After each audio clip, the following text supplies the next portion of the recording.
সময়। কথায় বলে সময়ের পূর্বে কিছুই হয় না। প্রতিটা ঘটনার একটা সময় থাকে। সময়ের আগে না সূর্যোদয় হয় আর না সূর্যাস্ত হয়। সময়ের পূর্বে গাছে না ফুল ফোটে না ফল ধরে।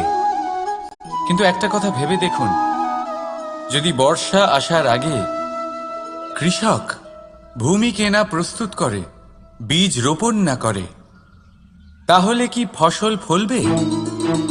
যদি কোনো যোদ্ধা যুদ্ধের পূর্বে নিজের অস্ত্রের ধার না দেয়, তাহলে সে যুদ্ধ কি করে লড়বে?